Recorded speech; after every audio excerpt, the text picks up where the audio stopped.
Welcome back to another edition of Viper Bites as we continue our series here, evaluating the top fantasy assets for each of the 32 teams here right now. And as always, we are presented by the Fantasy Points Media Group. Head over to fantasypoints.com, enter promo code Vipers22 and get 10% off that subscription today. And now we turn our attention to the Kansas City Chiefs, starting with their quarterback of the present, the future, Hall of Famer. Well, okay, he's not quite a Hall of Famer, but hey, he's been pretty darn good so far. Patrick Mahomes. If you were looking at a dynasty quarterback right now, you could do worse than Patrick Mahomes. Right now, the experts' consensus rankings have him as the number 2 quarterback for dynasty. In 4 seasons as the starter in Kansas City, Mahomes has consumed his fair share of ketchup and thrown for a lot of yardage. 18,707 yards to be exact, and that is excluding 2017. With 151 touchdowns to only 37 interceptions. There is a good reason why Mahomes is always mentioned as one of the, if not top fantasy quarterback each and every year. Sure, Tyreek Hill is gone, but the Chiefs, they still have plenty of speed and plenty of good options in the passing game. Travis Kelsey still there. Mecole Hardman is still there.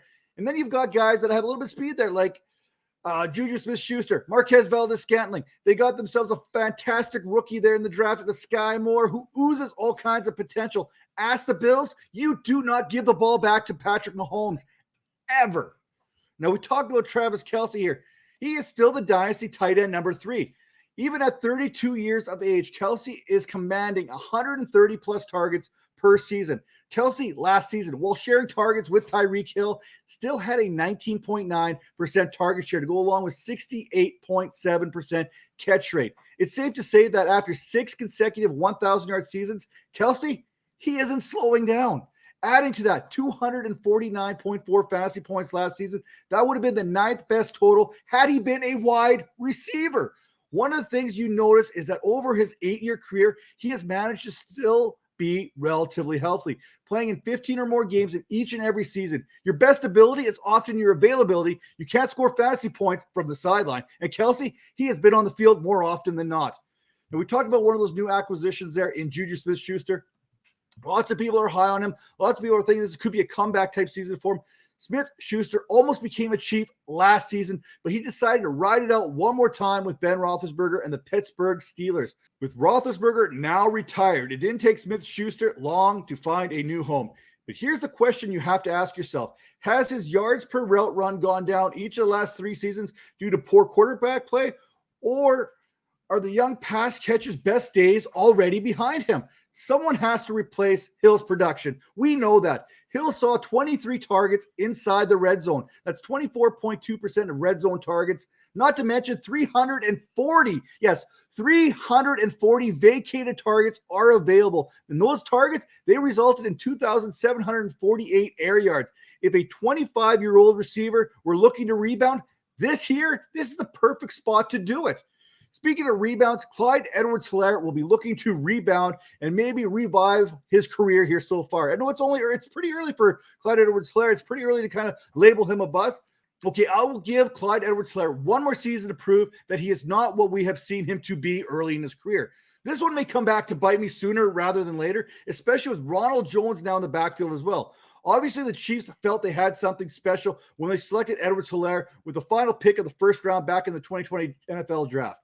I wouldn't be at all surprised if Clyde Edwards-Helaire gets more play in the receiving game and used more like he was in college, while Jones takes a few more of the carries and kind of pounds it between the tackles, kind of a split carry situation there between Jones and Clyde Edwards-Helaire. Historically, whoever is the starting running back in a Mahomes-led offense has averaged 14.5 fantasy points per game. Right now, Edwards-Helaire is in that situation, but the situation is also worth monitoring, and at the first sign of trouble, it may be time to bail on out of there. Now let's talk about someone whose future is bright, whose sky is the limit, and that is Sky Moore.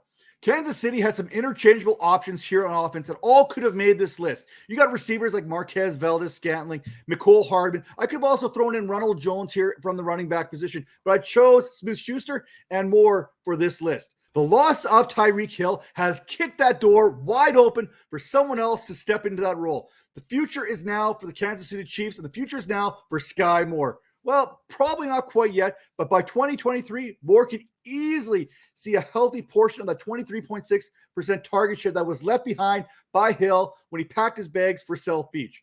I said it when the Chiefs drafted Moore that he has given me some serious Golden Tate type vibes. The dude doesn't drop the ball. His 3.3% drop rate is one of the best amongst the draft eligible receivers coming in this class. Not to mention his ability to separate against man coverage was second only to Jameson Williams.